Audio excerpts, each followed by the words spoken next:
Hey everybody, welcome to Trucking Story, episode number 5. Bob Trucker here. So if you recall, in the last episode, we completed a delivery and we put our skill point to fragile cargo. But again, we're not going to be able to haul any of that right now until next time, but we're a little less than 1,000 points away from or 1,000 XP away from the next level, which will get us into the enthusiast bracket. And, then we will be able to take the fragile cargoes at that point. So let's take a look at the job market. We should have deliveries up to 1,000 miles at this point. So we've got 993 miles to deliver some mortar, 990 miles to deliver some paper, and we're still looking at all standard deliveries and so forth, so not really a lot going on there. So again, because we want to max out the experience, we're going to take the highest mileage we can, even though we're not getting paid that much per mile.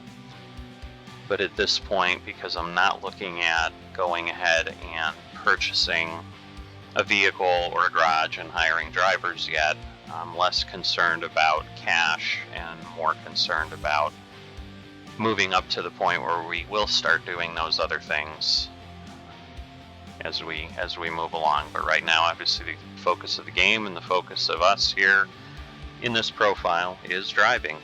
So let's get going. We'll go from Moab to Salem, 2:33 a.m. Looks like it's just taking a little while to load up here, because I don't really have a dashboard. There we go. We're finally getting that, although we don't have a steering wheel or anything that I can see. Let's turn things off. Maybe we do have a steering wheel. It's just really dark. Okay. So let's just take a quick look at the map to know so we need to head straight out, and then we're going to turn left and turn left again, and we'll get going. So on top of that, fuel's pretty low, so we're definitely gonna fill up pretty quickly, and then we'll get moving. So we'll see how long this goes, because again, now that we're getting up to really long runs, we're gonna have to start to keep an eye out on how long these videos get. Just not sure what folks might be interested in seeing. Oh, we're out here on a dirt road coming out of Moab, so haven't seen one of those before. You get this more when you're dealing with logging and things like that, so this is kind of interesting here in Utah, but that is what we have been given. There we go, back onto firm pavement. That's a garage there that we can purchase if we are so inclined at some point. And initially you have to pull up to them and actually see them or come to them in person. You can't buy your first garages remotely. I believe once you get to 3, they start giving you the option. So what we may do as well, just because again there's obviously a lot less to see here at night, when we stop and get gas at our first place, if we can rest, we may just do that to flip us over to daytime driving. It also obviously makes things a little bit easier. So we'll see what we have. Well, we've got a gas station there, but with no rest. But we will fill up just to get that out of the way, because that is one of the more annoying things if you don't have to stop to rest and then suddenly you need gas. So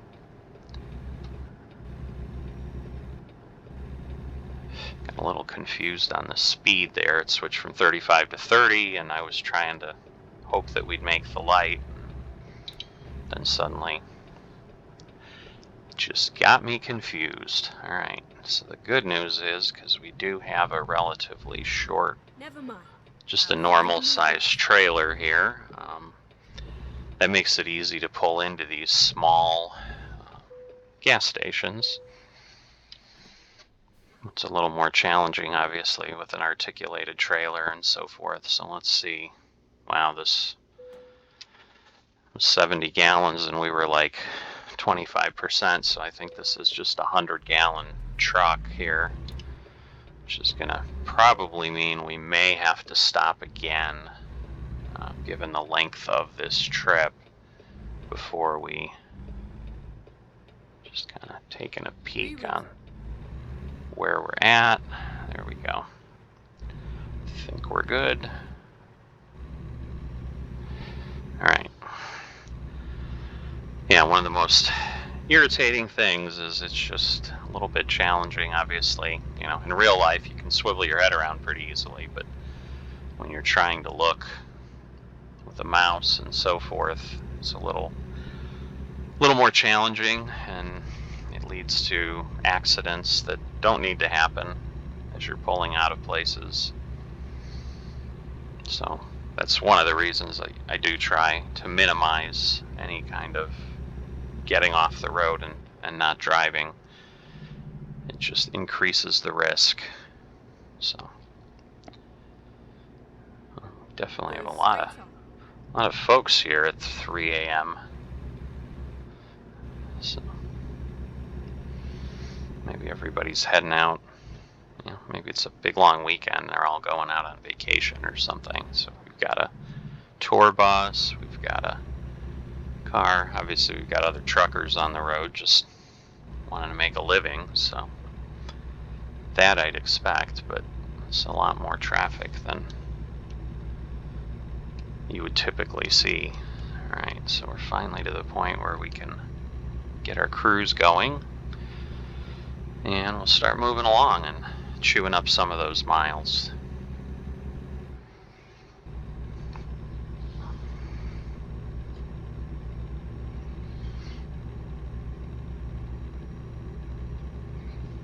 So again, I'm probably going to talk a lot less at this point, given how long things are going. Because I'm sure, you know, I don't know that I have anything terribly interesting to say as things come up. Obviously, I'll speak about them, but other than that, I think we'll just drive along. All right, so we've got let's see. So we've got 50 hours till we have to deliver. So yeah, I'm going to go ahead, as I said, and we'll rest here just so that we can drive during the day, and then we'll go until, you know, it gets a little bit dark at the end of the day. So we'll likely have 2 rests within this run. Okay, let's find a new route. So let's see, we'll spin around here, make sure we give ourselves enough clearance to get around those trucks. There we go. All right, it's just going to let us rest there, so we'll do that. As you can see, even driving around, it's just a challenge. Much better. So much nicer to be able to see the scenery and realize there's little mesas out there and things to keep us entertained. All right, let's see. How do we get out of here? All right, here we go. We can actually see our trailer a little bit better. So know what we're hauling. So I'm assuming mortar must be like bags of cement or something, but could be wrong. But it does look like we've just got a dry van behind us. And all right, so we're going to turn right. So we are still continuing, as you can see on the route advisor.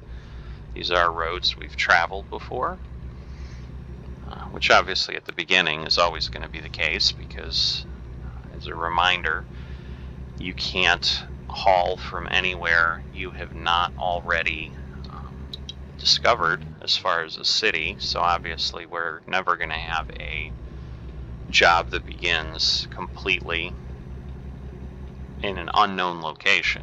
But I think the value here with the way we're headed, I think we're going to get a lot of new road discoveries at a minimum. We'll see how many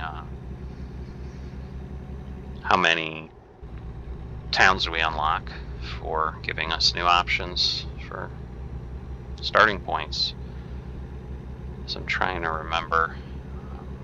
I know we got up to Ogden. I think we delivered up to Pocatello is as far as we had gone up here into the northwest. So basically once we get past Ogden, the interstate it goes in two directions, and we went more straight north up to Pocatello. I believe we're going to take more of the northwest route Keep right, and start discovering new road there.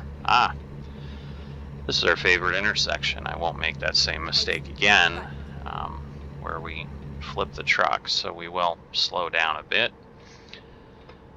You can see the map just ends there because we had that problem, but yeah, so we'll take this at a little bit more reasonable speed this time. Although we likely could have gone a little bit faster, given that we don't have the cable reel behind us that we did last time when we rolled the truck.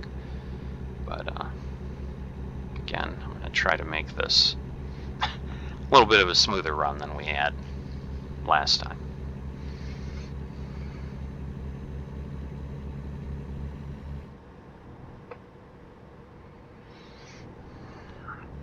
Yeah, some of these roads are still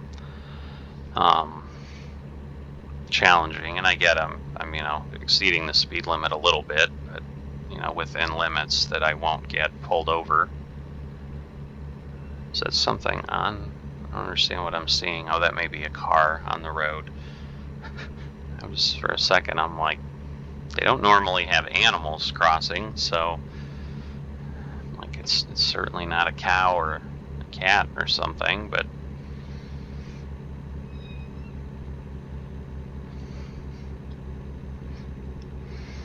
so we'll see where we end up. But yeah, so we'll have new road discovery, at least here from before, because if you recall, this was the area we were towed across, where we were taken from the rollover and taken up to Price. So we're coming up to the Price area at this point, and then we'll be back on, there we go, Price discovered.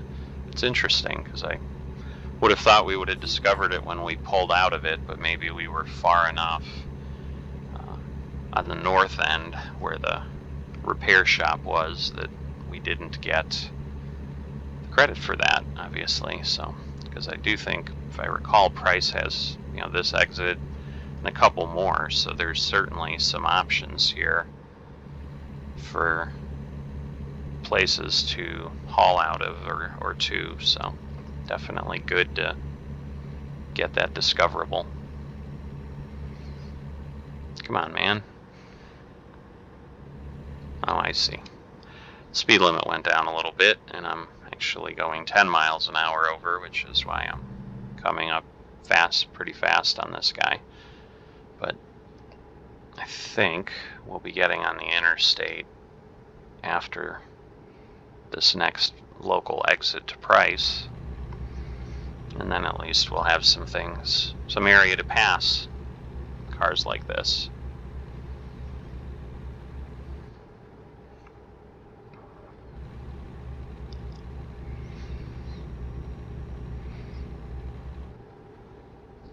So for those who have joined, again, we'll see how many people we get interested in this trucking story series.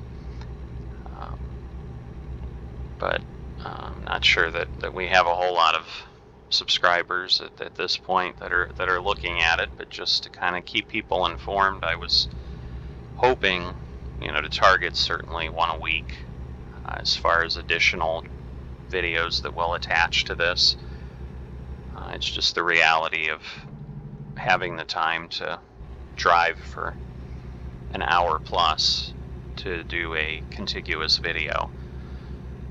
If I decide at some point maybe to start splitting things up, especially as we get longer, because I think once we start approaching the longer drives that are currently possible on the map, I think the longest drive I've done is still a little under 2,000 miles, but it starts taking 2.5-3 hours of real time to get through. I may split those into 2 videos later as we do longer ones, but I'll certainly try, at least in the beginning, to do just one single drive, and we'll get a gauge of how long that really takes and what it looks like. And then more importantly, if people can provide feedback, how they would prefer to see things. Do you want them broken up into smaller drives and maybe just do it, a day in the game at a time, so that we'll do 12, 13 hours of driving, and when we stop for the night or whatever, go ahead and at that point kind of clip the video and then restart when we take off the next day after the rest. So, but for the most part, I can do anything. So it's really what the community is looking for. So definitely, put your feedback down in the comments, and that will help me understand what is more interesting to you.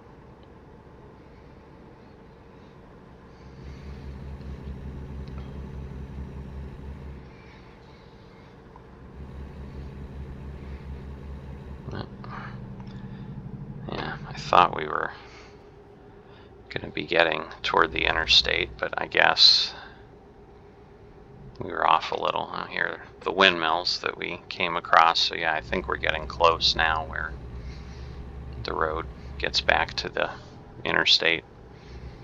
Because obviously, at this point, as we continue to drive, the more we've got to slow down. Obviously, it just makes the haul a little bit longer, time-wise.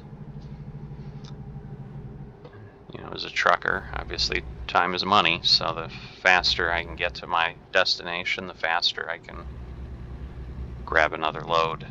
What is happening? Now there's a light up there, so there may be some traffic in front of him. Not really, but yes, this was where we had fueled up and rested on the last run, after we had flipped our truck and then burned 4 hours getting towed. Even though we had a short run, we determined that we likely needed to rest. So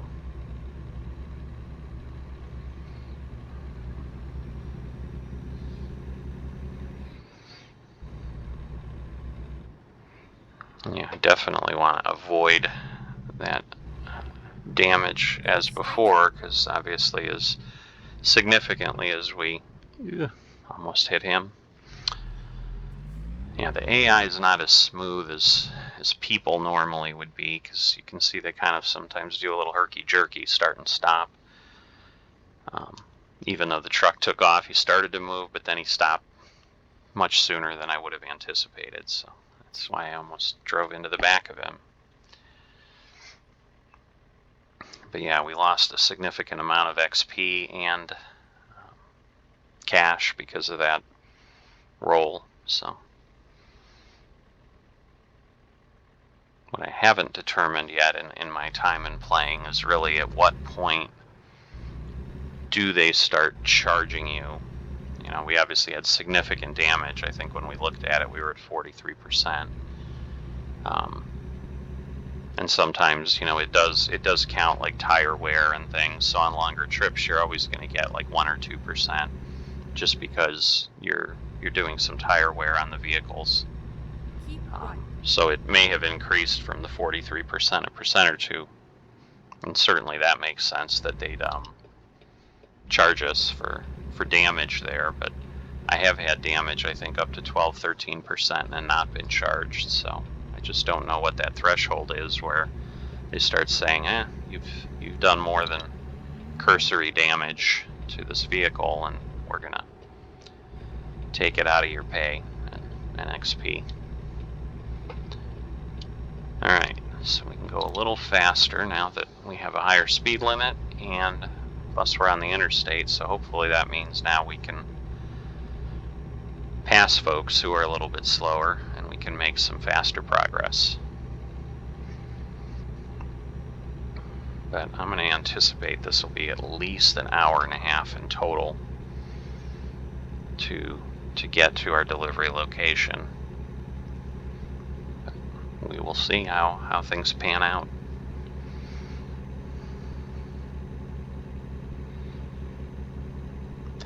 Yeah, it's interesting. You can see that little spot on the left on the map as we're passing on the route advisor that's not discovered. One of the things I haven't done yet is, you saw we've got a lot of road across the 9 states at this point. And so one of the things that I've not really gotten anywhere near in any of the profiles I use, even outside of this game for sure, or this video series, is getting 100% discovery of the roads. I think the highest I'm at is in the upper 60s. And the challenge, because I've seen some posts on boards from people discussing that they've been chasing that achievement. It doesn't really give you achievement points for it, but just to kind of complete that and see that they have it, before the next map comes out. And it's those little tiny pieces here and there on the map, and more importantly, like once you're in the cities, like when you discover a recruitment center, for example, the recruitment center actually has a parking lot. Again, we discovered it, for example, since we don't own our own truck, we wouldn't be driving around without a trailer. So we don't pull in, but those type of misses will keep you from getting 100%. So I'm imagining that would be quite a challenge to get done at this point, because of all the little nooks and crannies you've got to discover. But that's one of the reasons it's of benefit to drive with a route advisor like this without the GPS on the map, because you can at least see if you're nearby. Once we get to the point where we're in areas that we've pretty much covered everything and we've gone over them a couple times, what I tend to do then is say, oh, there's a segment of road or a parking lot there that I can pull into just to check that off. But we're still way too early at this point to worry about that, because we've got, let's just take a quick look, 3.69%, so we're not even close. I just want to make sure. Yeah, so this is where we went for Pocatello. So as I said, we're going to head off northwest on I-84 once we get to that junction, and everything will be brand new for us at that point. So you definitely make a lot of progress in discovery. I'd say 15 to 20% happens pretty fast, because almost every trip you're doing several percentage points of discovery. But what will likely happen here, because I've done other profiles similar to what I'm planning to do here, which is just max out XP for quite a while, you start running the same set from basically up in Washington down to either New Mexico or Arizona repeatedly, and you're not really discovering anything new. You're just basically going down this same corridor that we're on now, becomes part of that, and you just keep rehashing the same road. Oh, got to pull off and get it. We've got the guy who, now what is this guy doing? All right. So I was hoping we might get let by, and so as you can see too, we discover, we've got that stretch of the interstate that we haven't discovered, because every time we've gone through here, we've had to pull in here and get weighed. So I understand that this is a whole second time that we've had to get weighed. I mean, again, it's a little bit tongue-in-cheek that I say that, because obviously this being just our 5th load that we've run, not having gotten pulled in is not that bad at this point. But I've certainly got stretches where I've run well over 100 loads, and I still will pass weigh stations that I get pulled into 100% of the time every time I was near them. So And there are, for those who, feel they don't want to deal with all those things, my understanding is there are mods that can change the frequency of how often you're asked to pull into a way station.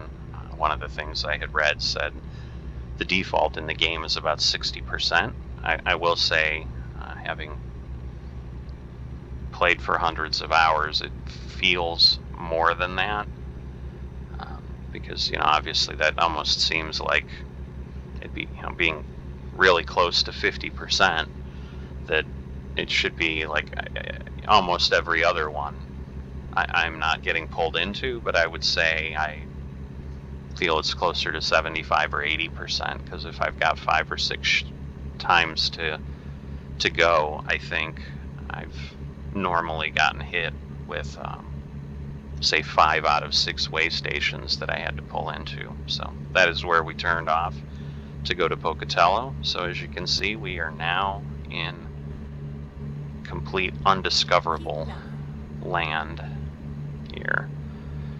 So we will move along, and there's an area up here in Idaho as we get toward Boise that I have found consistently the frame rate slows down, the graphics become a little more choppy for a while, so kind of like we had the hesitation pulling into that rest area, which also is common in that location.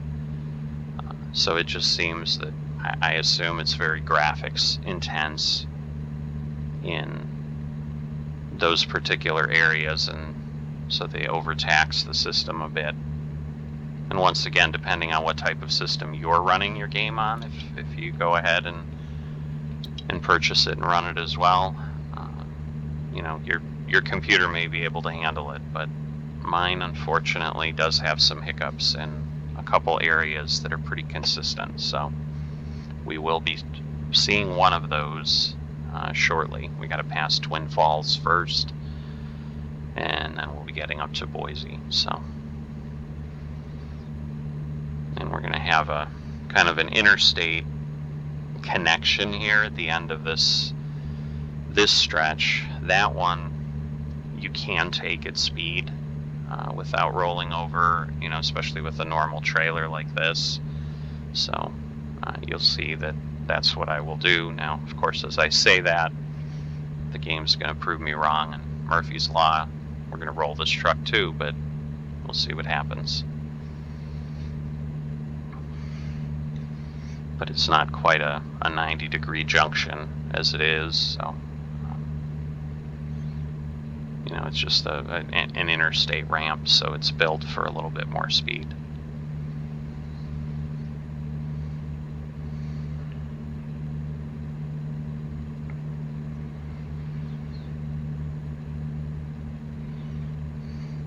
It's been a long time since I've traveled physically up in these areas. I've been through these spaces decades ago. Actually, was as I traveled as a child with my family. So I'm always curious, like those trees in the middle of the road and so forth, are they really, given that obviously we're not seeing a lot of trees here, why suddenly, of all the places, they chose to put trees where they could be a danger if someone ran off the road into the median there, why you would do that. So I'm curious if they really have that set up that way in Idaho, but something I may discover later in life when I head out there again. Certainly on the list to visit some places again as an adult. Oh, we might have to pull in again. Let's see. Oh, we got a bypass. So for this trip, we've had one way station in, one way station bypass. So we're running at 50%. Let's see how things go as we continue on.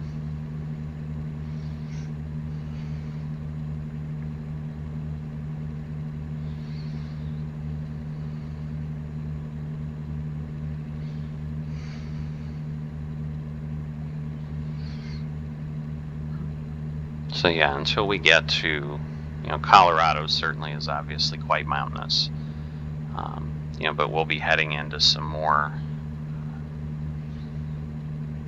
more terrain here for the first time in this series, because obviously we've been driving down south. So here's that ramp that I talked about. So as you can see, it's a little bit more of a gradual curve. The trick is sometimes you're merging with some trucks, and you've got to do some unsafe driving to not slow down. But so I think at this point, I'm going to start looking again as the sun's starting to set. We may do another rest here, and then we should be good to finish within the day.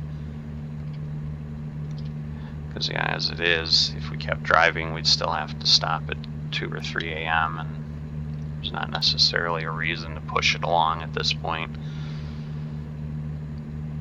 It's getting a little cloudy.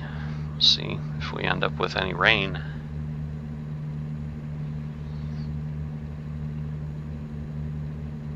So the default probability, and that's what I left it on for the rain here, is actually quite low. There's a toggle in the game if for some reason you love driving in the rain. There is also the benefit that I've seen some people do, again, depending on your computer capabilities. If you basically have it be overcast all the time so that you don't have the sun out like it is there, where obviously we're getting sun shafts and other things that have to be rendered, you can get better frame rate if you're, what's going to happen here? Luckily the car did the right thing. Sometimes they'll dive over to the left lane, and you're likely running into them at that point, because once again they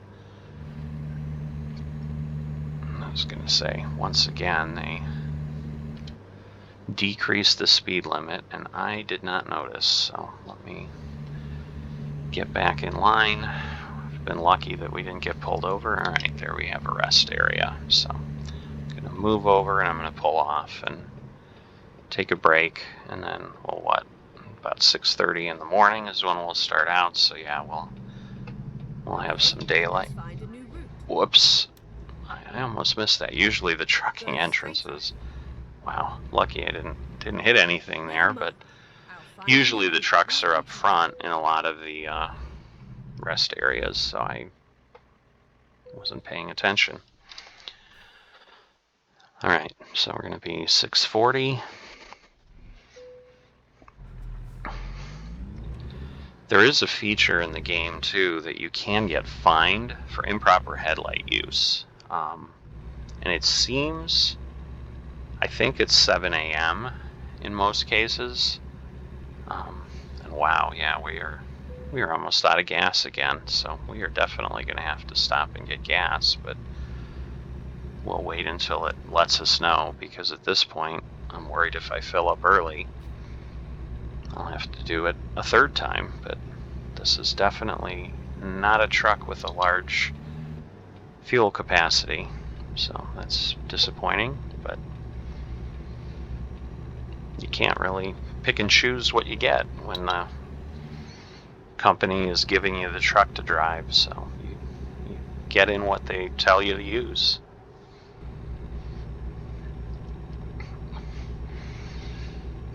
And I'd imagine, in real life, that's got to be a little bit frustrating for truckers. It's like, you're giving me a 1,000-mile job. Give me a truck that doesn't require me to stop for fuel every 400 miles. I don't know if it's quite that bad. We're probably going to get 500 or 600 miles out of it, but if it had at least been filled up when we were given the truck to start the route, we would only have to have stopped once, but we will certainly need to stop again, because I believe we're heading over to the west side of Oregon for this one, so definitely not going to make it with as little fuel as we have. We are slowed down again, so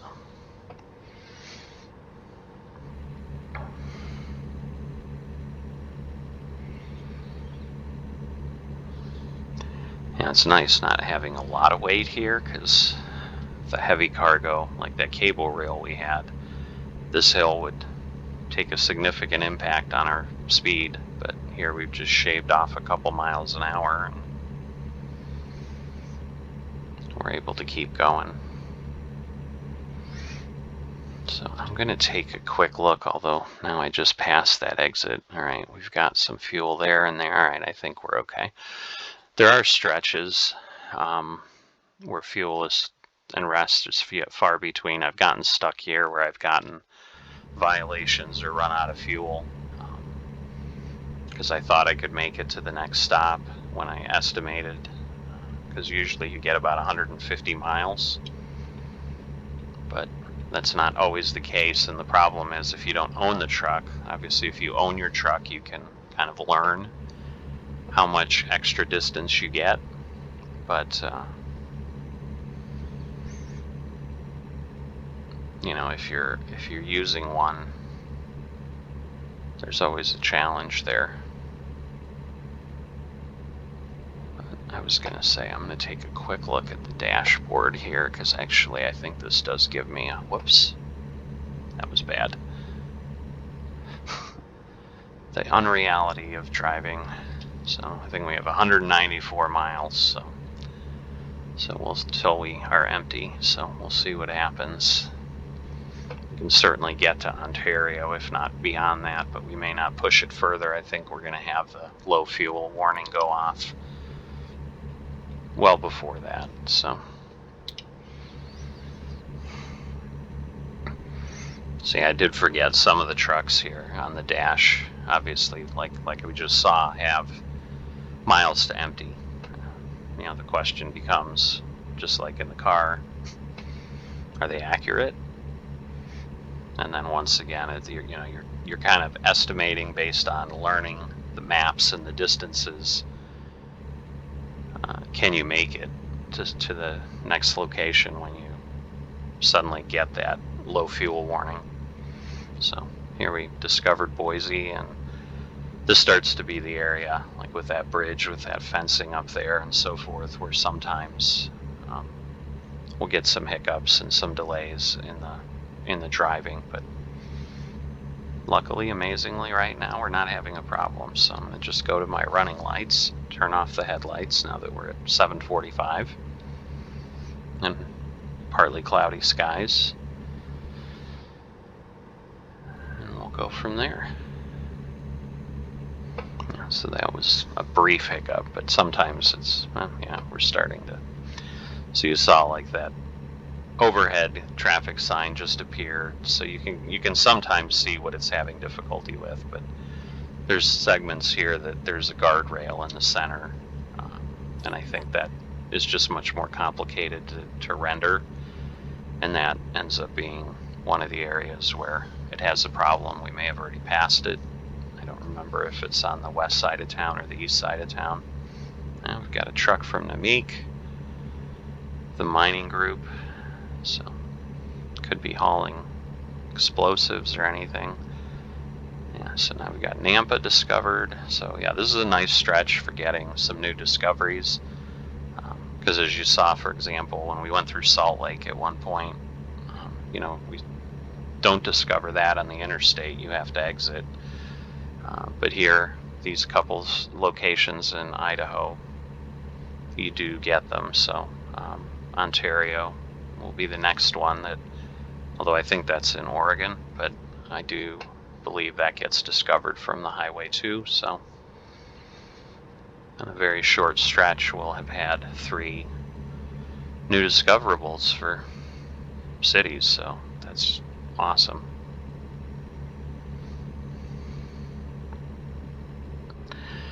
And especially with Nampa, for example, that we just discovered, that's really that one exit and just the one little road. So there are smaller cities like that that are just a little irritating, that you've got to get off even though they're right next to the interstate, and the game won't discover it. So just how the designers chose to do it in some cases, where the trigger points were.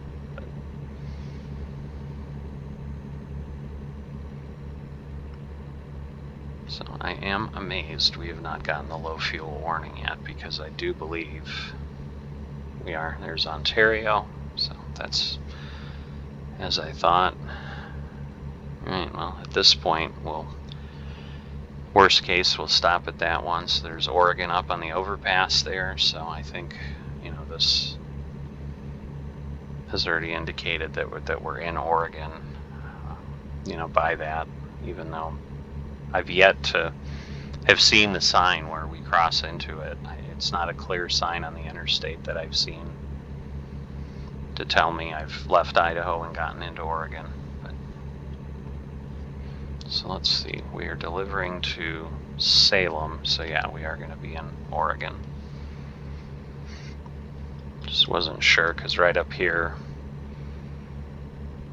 you're getting near the Washington border as well, so.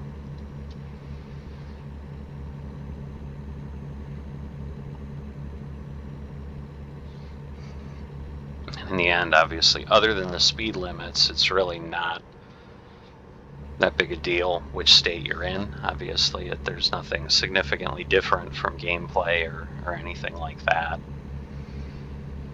So when you're sitting there skirting the Washington-Oregon border, it's just more a curiosity than anything that really impacts you. Now, as a new player, if you've got this on Steam, there are achievements that you obtain for discovering all the cities in each state. So in those cases, that can obviously be important to you, because if you're trying to get that last city in Washington, or I think Kennewick was the one for me that I just kept driving by it, and at one point I just had to say, all right, I want to complete this achievement, so I'm going to just take a detour and head over and drive through it. So you start doing that at some point, but for my situation, I've already done that, and even as you use multiple profiles, it doesn't reset those achievements per profile. There's the low fuel warning finally, so let's take a look how close we are. Yeah, the station's there. It takes a little while. See, I would like to think I could get, well, that one's off the beaten path. So yeah, I think we'll just refill there. We've only got 381 miles to be complete. Did I hit the wrong key? I guess I did.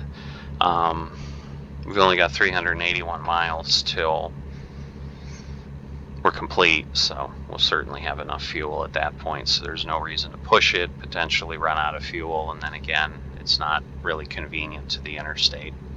So, Cement Plant Road. There are a few interesting things like this where it's not a city exit.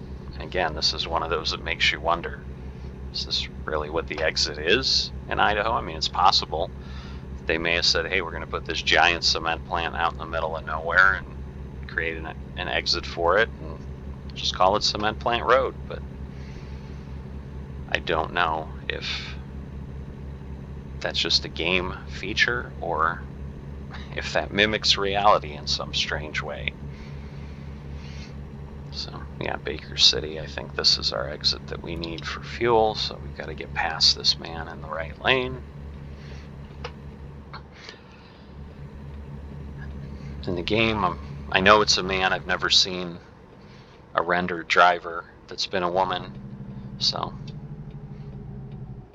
not being inconsiderate there. It's just the reality of how they've designed the graphics, that every time I look in the cab, it's a man of any truck that I've seen. Go straight on. What I will say I haven't tried is I've not created a profile as a female, and then as I switch to an outside camera, see if I assume it would render a female at that point, but I don't know. That's something I've not tried in the game. So this was the example. We're definitely getting to the point of why you don't want me talking the whole time, because I just run out of things to say and weird random thoughts start coming out. So Keep left and then turn left. Finding a new route. oh yeah, well, we're clearly out west. We Please got make the a U-turn when big possible. overhead like ranch sign as if I'm pulling into someone's dude ranch, but I'm just going to get gas at When the possible, local make a Chevron. U-turn. So all right. So now that we're closer to empty, this will verify. At best, it's 120 gallons. I can't imagine. It might prove me wrong. It might be 150. All right. Yeah, it's probably 150, it looks like, but I am just surprised that we're not hauling an extremely heavy load, so the fuel consumption shouldn't be crazy. You can, one of the settings that you are able to set is realistic fuel consumption, but I think that just uses up fuel faster. Again, I've never tried it because I've kind of read about people's opinions on it, and unless you're just really looking for the die-hard reality experience, most people said that you'd want to turn it on for that, but beyond that, it ends up definitely being more of a challenge, and it becomes less of a game and definitely more of a chore at that point. So just like turning down the random road hazards that I've done for this and so forth, it's one of those that I don't know that it would add to my enjoyment of the experience. And Turn left. similar to doing something like we are here, playing through a profile and placing them out on YouTube, I don't know that it would do much for anybody as well to just see me stop at more gas stations. But then again, what I may find in the comments is everyone says, yep, more gas stations, please.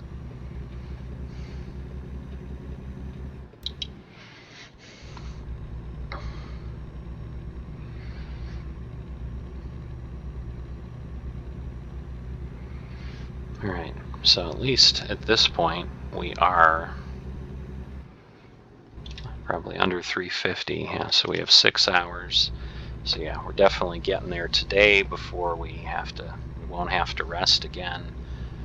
So we are on the last leg of this journey, but we've still got a little ways to go. So it might turn out to not be quite as long as I thought. It might be closer to an hour and 15 minutes instead of an hour and a half. So that won't be too bad.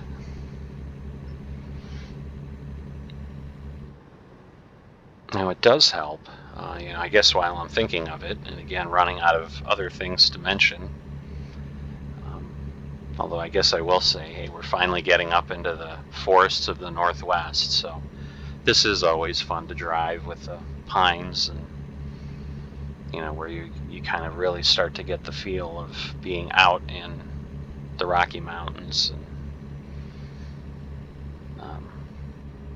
the Cascades up here, and I think that's what's still in Oregon. I know that's what's up in Washington, but no. So one of the benefits of either driving your own truck or taking quick jobs, you are able to take advantage of out west here, where they have the higher speed limits, or even as we were down in the deserts in Arizona and New Mexico, where at times we could get up to 80. That is the highest I've seen in the game, which I think is accurate. I don't know that any states have anything higher than that. I think at one point some states were experimenting with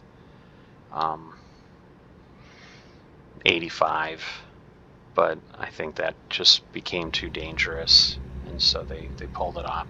So I did slow down below the speed limit here. This is a stretch of road that gets kind of crazy, honestly.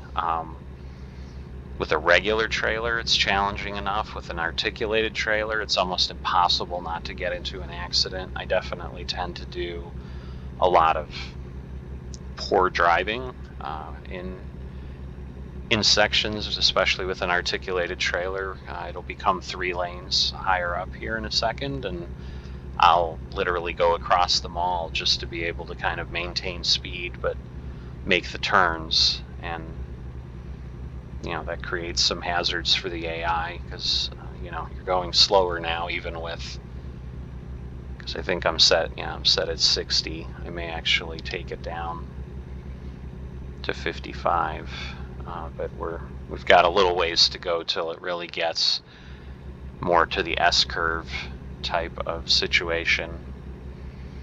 But the game doesn't, the road doesn't really slow down below 65, but I found if you try to take it at that speed, you end up running into the guardrails and into the walls, which obviously at a minimum do damage to your truck, and worst case flip you over, which again, we've already experienced that, so we'll try to avoid doing that at least for a while. The signs do show like 45, which is why typically once we really get into this, which I think is after this turn, is when we're going to hit things a little more quickly as far as S-curves. I usually go down to 55 at the most, and then sometimes I'll still back off. It just really depends if I start feeling out of control. All right, well, the game is going to prove me wrong. So 3rd way station, 2nd one we've gotten to bypass, so we're at 33% right now. Not bad. I will say I had a run, obviously not in this profile, but that I was playing since I made the last video, that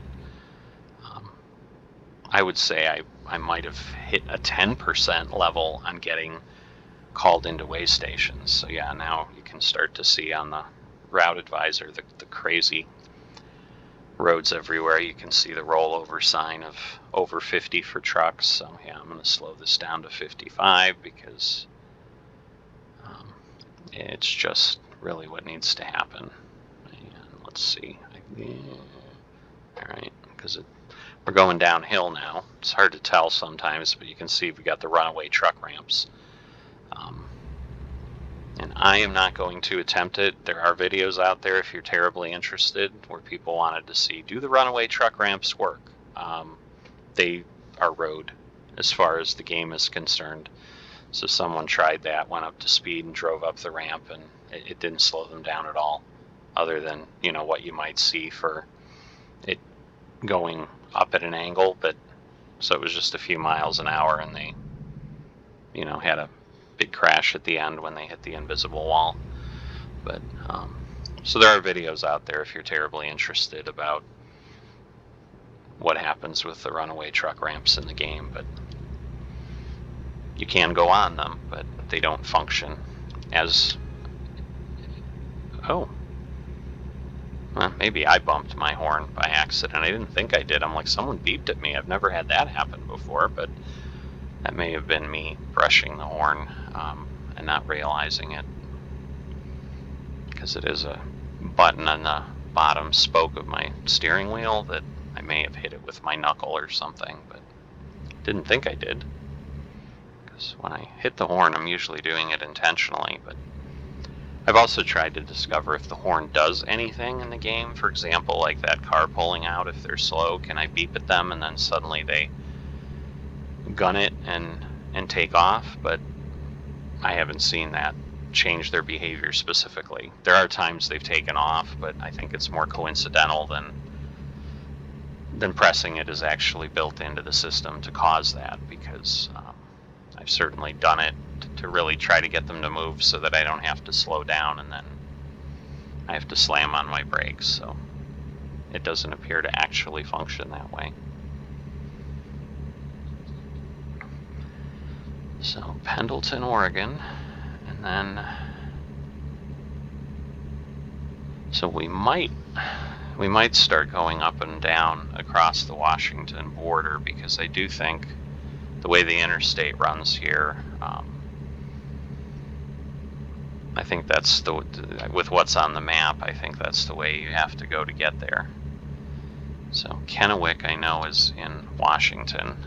So, but that's an exit here. I don't think it's going to take us that way. In fact, I'm 100% certain it won't. But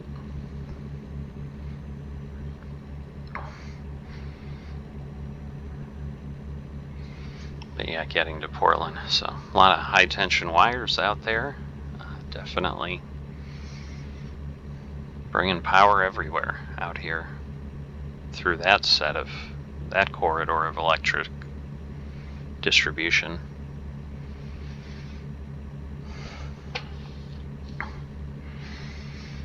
So as we get closer, it'll render them a little bit better. Obviously, once again, if you have a maxed out, really high-end graphics card, I think you can always keep that really crisp and clean even from far away. But at the graphic detail that I run at to keep the frame rate reasonable, this is one spot that it just starts to not look great, just because there's so many phone lines and so many things for the GPU to handle.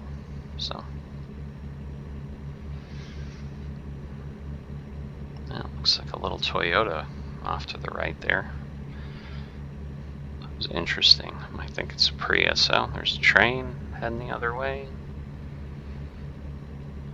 So yeah, there's definitely more variety, more interesting things to see driving in these areas than there is, where we have been so far down south in the desert. And again, Colorado's got some really nice locations. The interstate heading into Seattle up here is pretty interesting, where I think there's just not enough room to put the highways side by side, and so they've done something with some overlapping bridges that are pretty nice. Again, it's an area of the country I've never driven, but it's definitely gotten me interested enough of might need to try to check that out one day, because that looks like it could be a really beautiful drive doing it in person. It certainly is doing it in American Truck Simulator.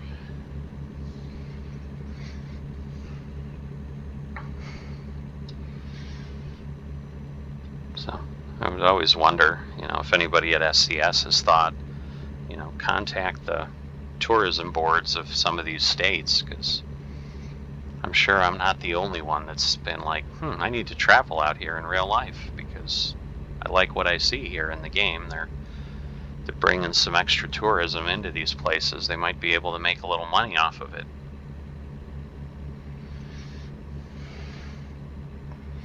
Yakima. I think it's Yakima. Might be Yakima. I don't know.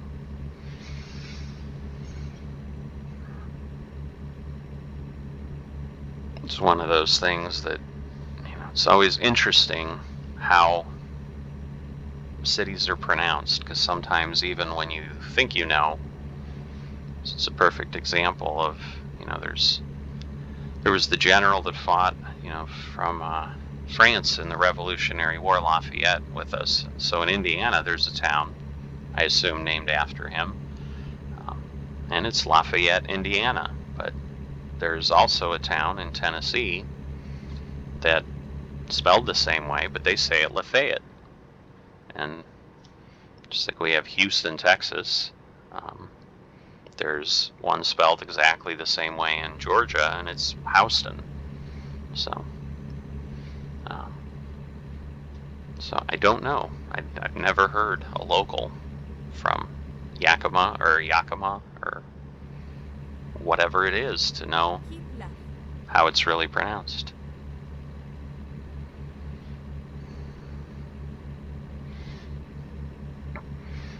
And yeah, I don't think we're going to discover anything.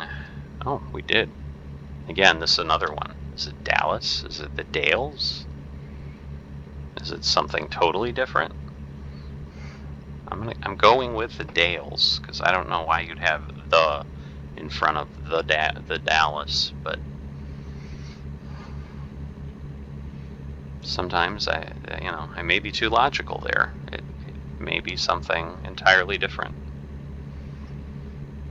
Yeah, of course, the funniest story, is we were traveling through Montana one day and driving from the airport in Missoula to where we were staying near Glacier National Park, and we were going through Indian territory, so we should have guessed, but of course it is what created what my wife and I thought were the funniest thing. We still talk about it.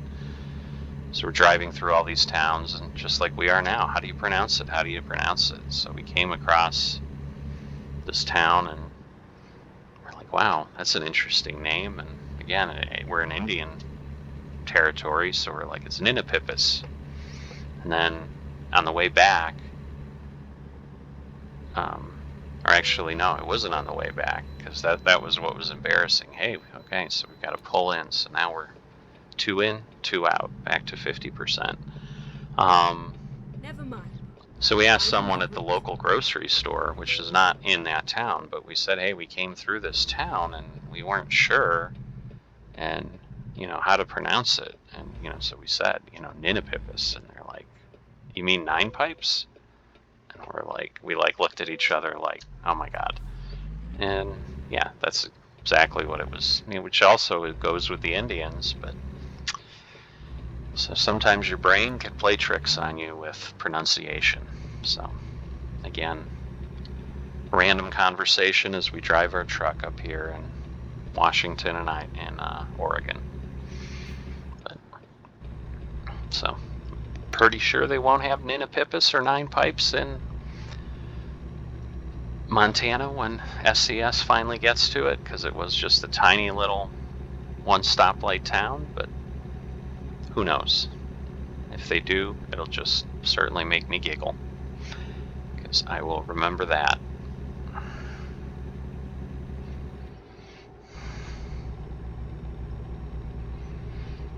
But in our head, it made complete sense, because if you think about how would what's an Indian word? That must be an Indian word, is what we thought when we saw it, because it's not. There's no space. It's just one word. So, but so yeah, if there was a space, it would have obviously been clear. But we're like, oh, this must be an Indian word. How would you say it? And that's what we came up with, and we were hilariously wrong. So,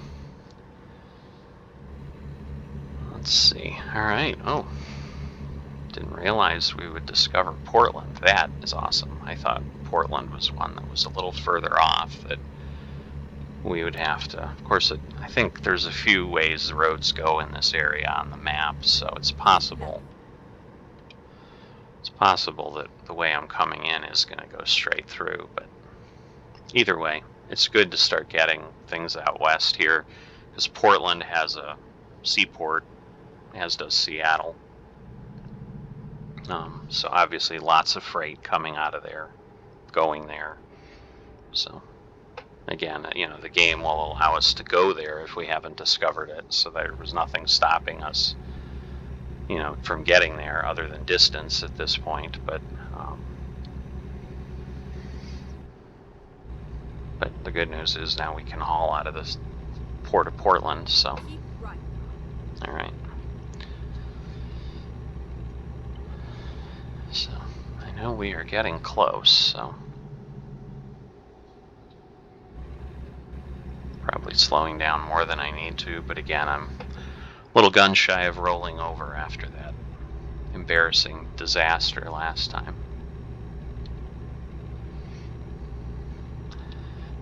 So yeah, the speed limit out here is similar.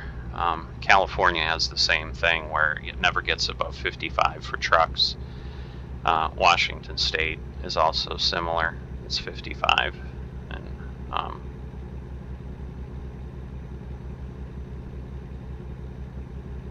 which now makes me question, although maybe we just crossed the border.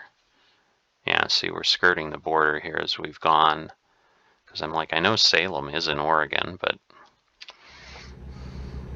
and it could also be that we're in Portland, but so yeah, we're getting close. I didn't happen to peek how many miles we had, but I'm sure it's under 100, so 10 more minutes or so, I think we'll be there. Keep left. So there's a sign to Salem. There's one of those elevator bridges, I think.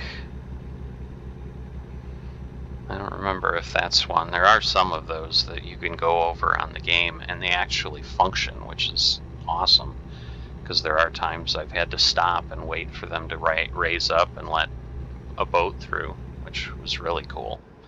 So maybe we'll see that on one of our trips one of these days, but not going to happen today, so we're obviously headed a different way. Oops.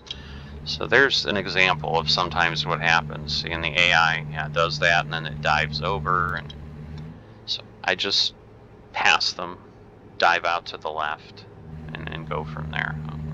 Salem's over to the right, so let's cut back over now that we've cleared this car.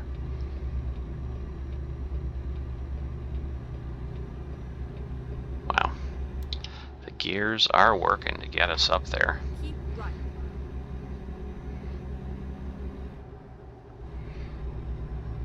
So Astoria is a little town, so there are times I have driven that way. Definitely a lot of little 2-lane roads, very winding. Definitely takes a long time to get through there, but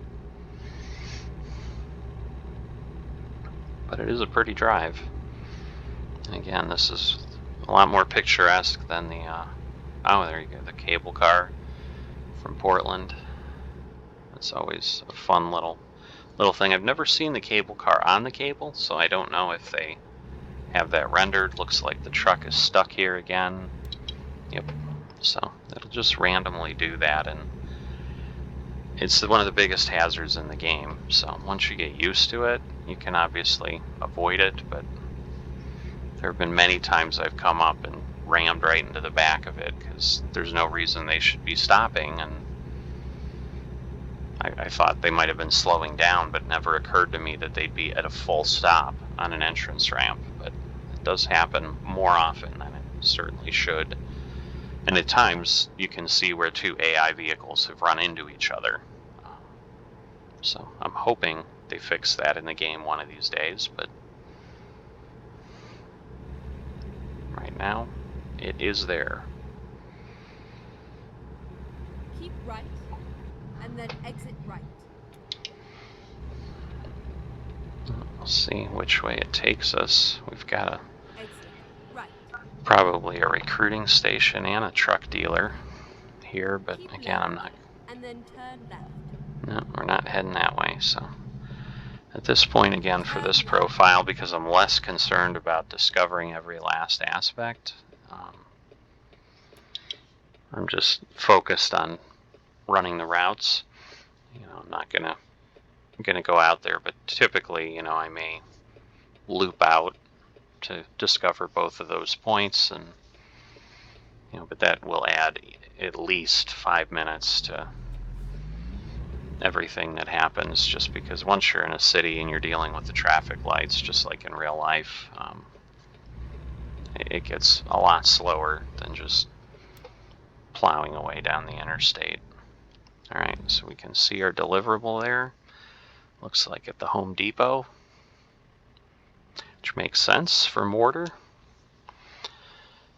That way everybody up here can do their construction work and keep things moving. So we'll see. These are always interesting because there's so many drop-off points at these locations that you just never really know what you're gonna get. I think this is where I need to turn. Yeah, okay. It didn't tell me turn left, so I'm a little, why is he? And then if he crawls, it's gonna, okay. Okay, let's find a new route. Does it not know where I'm going? I don't understand. I don't know why she's telling me this, because this is clearly where I need to go, but So yeah, once we pull through the fence, there we go. Now we've discovered that whole location. So kind of going back to the conversation I had, probably 30, 40 minutes ago about the discoverables, that this is what's then required, I think, to get to the 100% map is you've got to literally pull into every business, every location. So sometimes you'll have a drop-off point at that dock. There's things all over. So it gets really interesting sometimes. So let's see. Oh, I think I know what this is. It's going to be, is it under the canopy or no? It looks like it's out. All right. So what I'm going to do is, maybe I don't have enough room. I don't. Oh, let's see. This is going to make things interesting. Oh, it is a short trailer. So, all right. I guess I probably should have known that before I did things, but all right. So since it's a short trailer, I'm going to, whoops, messing up my pedals. Sorry about that. I'm going to pull forward here, and then we'll just try to maneuver it a couple times, because if you recall the other times we've had the short trailers, they obviously pivot very quickly. So I should be able to kind of get to the point where I can, in essence, have turned this thing around pretty fast. So, see, I'm almost jackknifed at that point. I don't know. We'll see. I'll see what I can do at this point. I might be able to just maneuver it at this point because it's turning enough, even though I'm maxed out. Yeah, wow. I thought I'd have to pull around. I'm gonna have to be careful. I'll probably end up going too far the other way because now it will turn quickly the other way, but just have to, again, be careful because as you can see, even though you're trying to straighten it out with these trailers, it rotates pretty quickly. All right, well, now it's, not sure I'm gonna have enough room to get in there, but we'll see what we can do. But I think I'm gonna, yeah, whoops, I'm just gonna straighten it out and make it a little simpler here instead of trying to continue to make it a challenge. So, all right.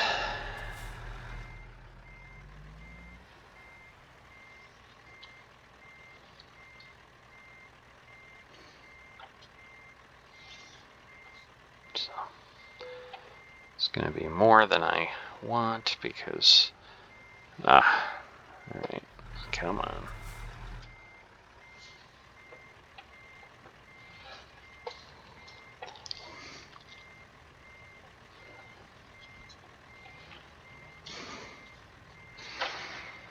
So we'll get this backed in. I think, we'll see how much dancing I do here, but should be okay.